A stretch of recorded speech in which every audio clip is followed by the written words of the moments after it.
Iya, baik saudara, kita akan melanjutkan pembacaan firman Tuhan. Ya, kemarin kita sudah membaca bagaimana Salomo membangun bait suci.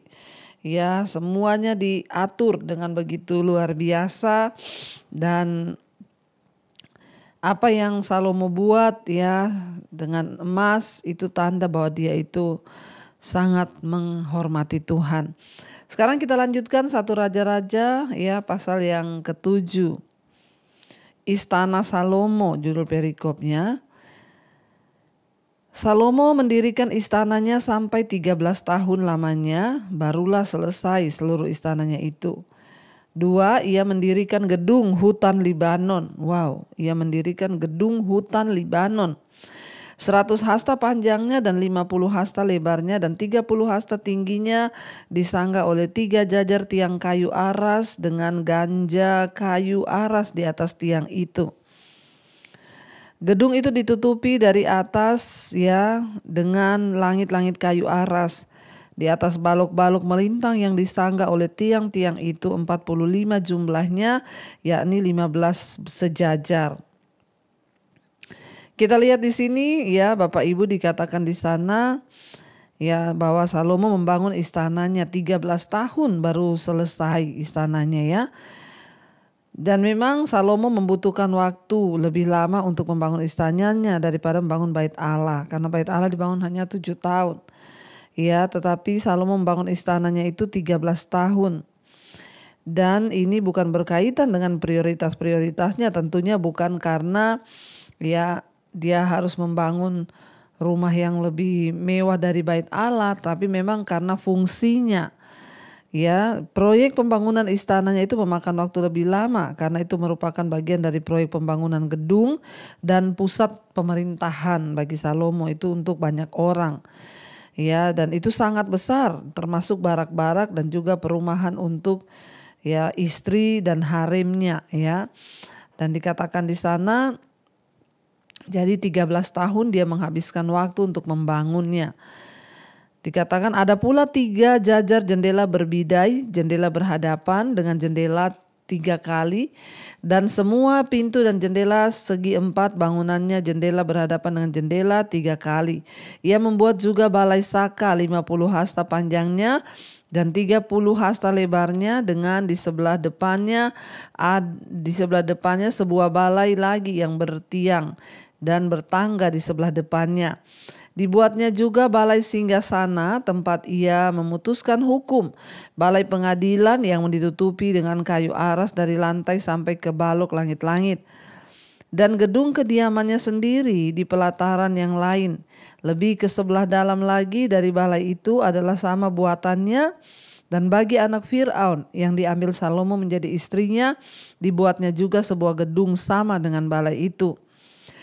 Tembok dari semuanya itu dibuat dari batu yang mahal-mahal, yang sesuai dengan ukuran batu pahat digergaji dengan gergaji dari sebelah dalam dan dari sebelah luar, dari dasar sampai ke atas, dan juga dari tembok luar sampai kepada balok pelataran besar.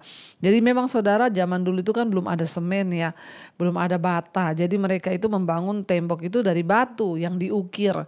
Ya, kita lihat seperti keajaiban dunia itu Candi Borobudur itu dari batu-batu besar diukir. Kira-kira ya model-modelnya seperti itulah istana pada zaman dulu.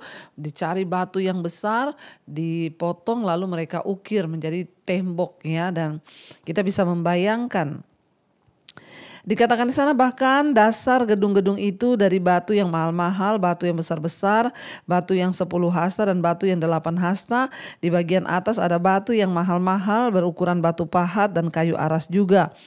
Sekeliling pelataran ya, sekeliling pelataran besar ada tembok 3 dari 3 jajar batu pahat dan 1 jajar batu kayu aras.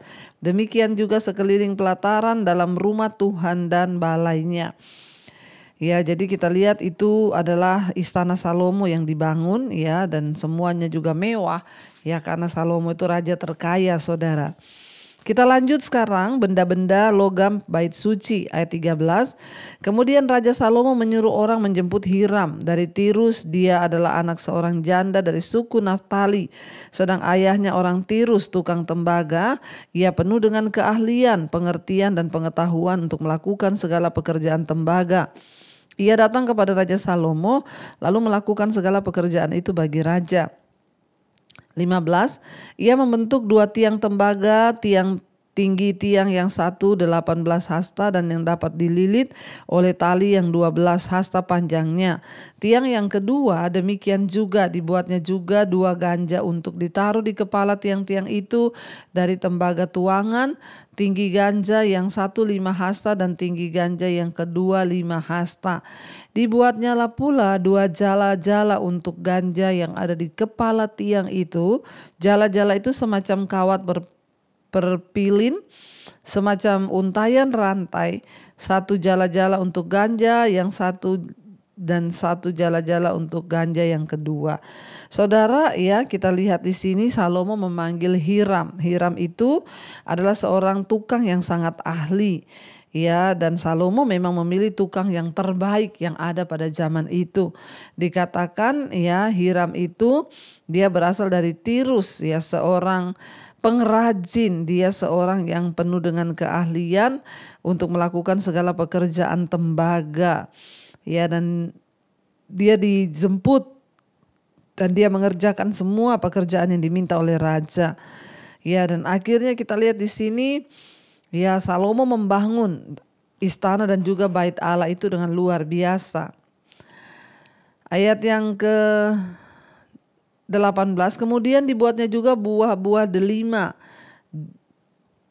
2 berjajar, ya. Buah-buah delima yang 2 berjajar berkeliling pada jala-jala yang satu untuk menutupi ganja yang di ujung tiang itu. Demikian pula dibuatnya pada ganja yang kedua. Dan ganja yang di kepala tiang dekat balai depan itu berbentuk bunga bakung. Tingginya 4 hasta, yakni ganja-ganja yang di atas kedua tiang itu di sebelah atas sekali lewat jala-jala yang melilit perut ganja itu. Dan buah-buah delima ada 200 berjajar berkeliling pada ganja yang satu, demikian juga pada yang kedua. Kemudian tiang-tiang itu didirikannya dekat balai ruang besar. Ketika ia mendirikan tiang kanan, ia menamai Yakin. Ya, ketika ia mendirikan tiang kiri, ia menamainya Boas. Dan setelah bentukan bunga bakung itu ditaruh di kepala tiang-tiang itu, maka siaplah pekerjaan membuat tiang-tiang itu. Kemudian dibuatnya lah laut, ya, tuangan yang 10 hasta dari tepi ke tepi, bundar keliling 5 hasta tingginya, yang dapat dilihat berkeliling oleh tali yang 30 hasta panjangnya. Dan di bawahnya tepinya ada gambar buah labu mengelilinginya sama sekali 10 dalam sehasta. Merangkum laut itu berkeliling labu itu 2 jajar, dituang setuangan dengan bejana itu. Ya, kita lihat saudara, laut itu adalah sebuah tangki yang sangat besar, ya, dan dirancang dan digunakan untuk upacara pembasuhan para imam. Ya, dan tangki itu terletak di pelataran bait Allah di dekat mezbah kurban bakaran. Di tempat itu imam-imam membasuh diri mereka sebelum mereka mempersembahkan kurban untuk mereka boleh masuk ke bait Allah. Jadi sebelum mereka masuk itu mereka ya membasuh dirinya. Kalau sekarang itu seperti orang muslim ya, itu ngambil air wudhu, membasuh tangan, kaki. Jadi imam-imam juga dulu seperti itu. Tapi di zaman perjanjian baru kita tahu dan percaya Yesuslah yang sudah membasuh seluruh ya kotoran di hidup kita. Dan kita ini dilayakkan untuk menghadap kepada Tuhan. Jadi laut itu adalah sebuah tangki besar ya untuk tempat pembasuhan. Dikatakan di sana ya, dan laut itu menumpang di atas 12 lembu. Ya, 3 menghadap ke utara dan 3 menghadap ke barat, 3 menghadap ke selatan dan 3 menghadap ke timur. Laut itu menumpang di atasnya sedang segala buntut lembu itu menuju ke dalam. Tebal laut itu setapak tangan dan tepinya serupa tepi piala. Seperti bunga bakung yang berkembang, laut itu dapat memuat 2000 bat air. Jadi itu semacam penampungan air untuk para imam kalau mereka datang. Mereka cuci tangan di sana, membasuh diri dan membersihkan diri sebelum mereka masuk ke ruang kudus ya. Selanjutnya dibuatnyalah 10 kereta penopang dari tembaga, 1 kereta 4 hasta panjangnya, 4 hasta lebarnya dan 3 hasta tingginya. Beginilah bentuk kereta penopang itu, ada papan penutupnya dan ada papan diapit oleh bingkai. Dan pada papan penutup yang diapit oleh bingkai itu ada singa, lembu dan kerub. Dan demikian juga pada binatang itu di sebelah batas dan di sebelah bawah singa dan lembu itu ada karangan. Ya, ada karangan-karangan bunga yang tergantung. Pada 1 kereta menopang ada 4 roda tembaga dengan poros tembaga dan pada keempat penjurunya ada sangga untuk menyangga bejana pembasuhan. Sangga-sangga itu dituangkan ya, dan di sebelah luar dikatakan di sana, di sebelah luar setiap sangga ada karangan bunga. Dan mulut kereta penopang itu ada di sebelah dalam sangga-sangga itu menonjol ke atas 1 hasta. Mulutnya itu bundar, buatannya sebagai rumpuan dan dalamnya 1,5 hasta. Ya, juga pada mulutnya itu ada ukiran, tetapi papan-papannya menutupinya 4 persegi ya, dan dikatakan di sana ya 4 persegi jadi tidak bundar. Saudara, kalau kita dilihat di sini ini semua tentang bagaimana Salomo itu membangun rumah Tuhan. Dan ya dengan semua yang terbaik, bahkan tukang-tukang yang terbaik. Nanti saudara bisa baca sendiri, habiskan pasal ke-7 ini sebab terlalu panjang dan itu ya hanya tentang barang-barangnya saja. Saudara boleh baca dan kita akan lanjutkan besok ya, tentunya di pasal yang ke-8. Saudara, ya saya percaya bahwa ya kita ambil makna hari ini ya, tentang bagaimana Salomo membangun semua barang yang terbaik, ya tukang yang terbaik dan semua ya dengan cara yang sudah diperhitungkan karena ini pembangunan bait Allah.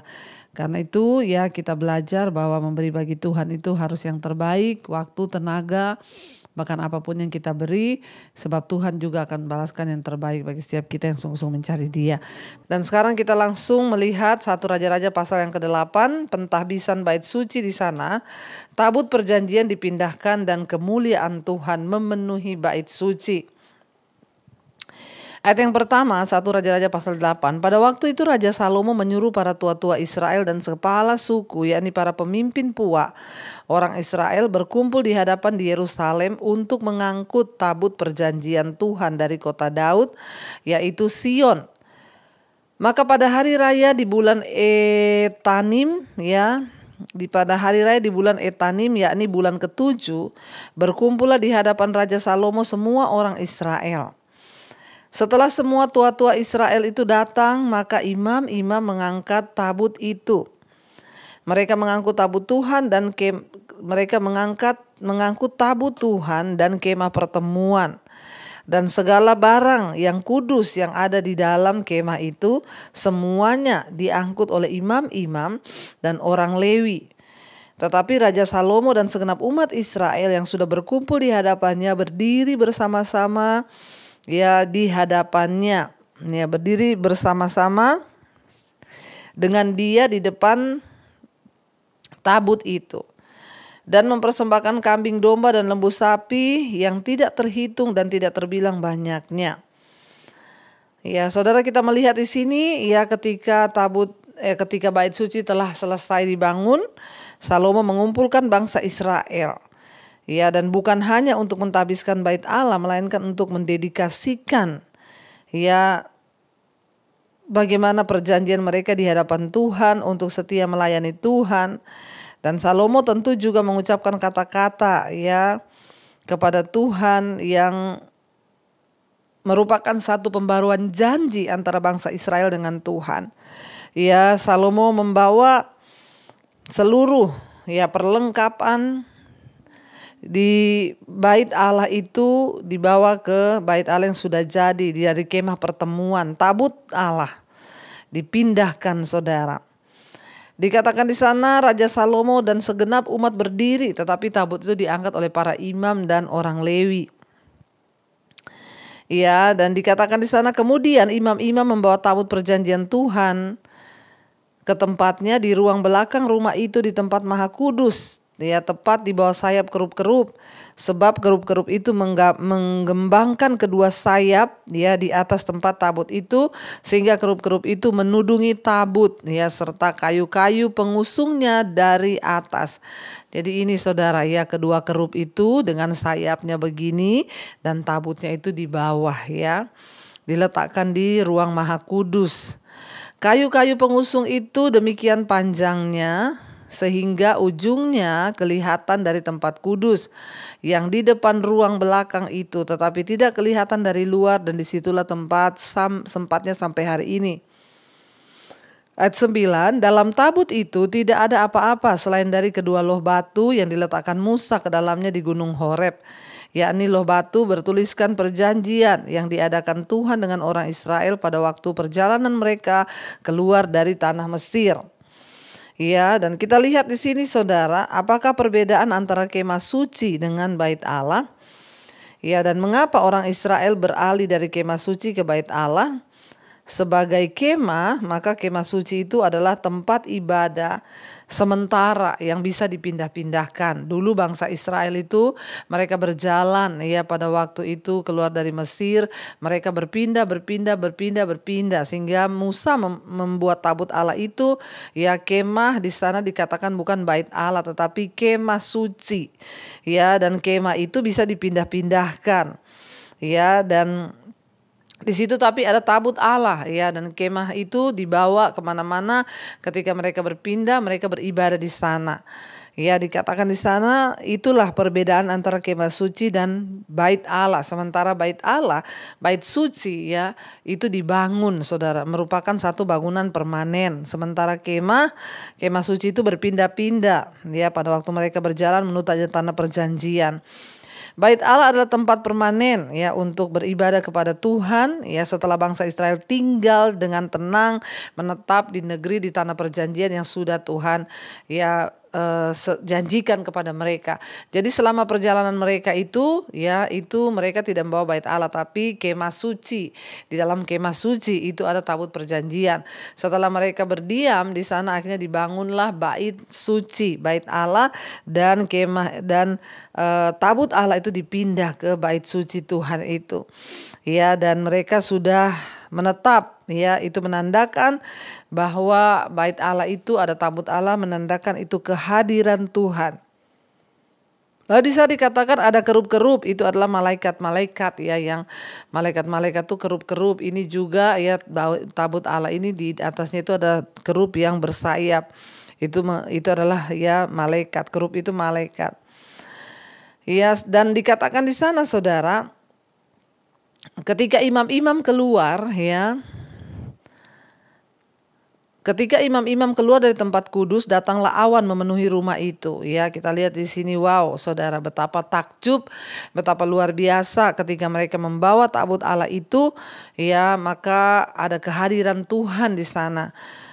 Dan dengan mata kepala sendiri orang Israel tuh melihat pemandangan yang begitu luar biasa. Di dalam tabut Allah itu isinya adalah dua loh batu, saudara, yang bertuliskan yaitu hukum-hukum Tuhan, Taurat Tuhan. Dan ketika imam-imam itu keluar dari tempat kudus, datanglah awan memenuhi rumah Tuhan. Sehingga imam-imam itu tidak tahan berdiri untuk menyelenggarakan kebaktian oleh karena awan itu, sebab kemuliaan Tuhan memenuhi rumah Tuhan. Saat kemuliaan Tuhan turun, bahkan para imam tidak tahan berdiri. Makanya kenapa seringkali kita menyembah itu kita sujud, saudara. Itu melambangkan rasa hormat kita, karena ketika kemuliaan Tuhan itu turun, tidak ada seorang pun yang sanggup berdiri sebab sebab betapa mulianya Tuhan itu. Ada asap yang turun ya melambangkan kehadiran Tuhan. Dan dikatakan ya, dan pada waktu itu ya Tuhan memenuhi, kemuliaan Tuhan memenuhi seluruh rumah Tuhan itu. Dan pada waktu itu berkatalah Salomo, Tuhan telah menetapkan matahari di langit, tetapi ia memutuskan untuk diam dalam kekelaman. Sekarang aku telah mendirikan rumah kediaman bagimu, tempat engkau menetap selama-lamanya. Ya, di sana Salomo berkata begitu, saudara. Ya, Salomo itu tentu juga mengucapkan kata-kata ini ya kepada kita sekarang, dan hendaklah ya kamu itu berpaut kepada Tuhan Allah dengan sepenuh hatimu, dengan segenap hidupmu ya, karena itu dia bilang, aku sudah membangun ya rumah Tuhan supaya Tuhan menetap di sini itu untuk selama-lamanya. Tentunya salah satu kerinduan daripada Salomo ya dan seluruh bangsa Israel, mereka membuat tabut, membangun bait suci itu ya, agar Tuhan itu hadir di sana dan menyatakan kemuliaannya atas bangsa Israel. Ya, Salomo mereka ingin Tuhan tetap tinggal dan menyertai bangsa Israel. Saudara, ya hari ini kita tidak bisa mencari lagi bait suci itu di Israel atau di mana. Tapi Alkitab berkata di zaman perjanjian baru, Yesus datang, Yesus berkata, tubuhmu itu adalah bait Allah. Ya, tempat kediamannya Tuhan. Sekarang di mana bait Allah itu? Di mana bait suci itu? Di dalam hidup kita. Ya, Roma pasal 12 berkata, tidak tahukah kamu bahwa tubuhmu itu adalah bait Allah, di mana roh Allah diam di dalam kamu. Tuhan hari ini tidak lagi berdiam di dalam rumah. Tuhan hari ini tidak lagi berdiam dalam satu bangunan. Tuhan tidak tinggal dalam satu gedung, tetapi dia tinggal di dalam kehidupan kita. Tentunya hanya orang-orang yang berhasil dan mau menjaga hidup dalam kekudusan, senantiasa hidup takut akan Tuhan, ya mereka akan menjadi bait Allah, tempat Tuhan berdiam. Kalau kita tahu tubuh kita ini sebagai bait Allah, tempat berdiamnya Tuhan, mari buat Tuhan betah tinggal dalam hidup kita. Dengan cara apa?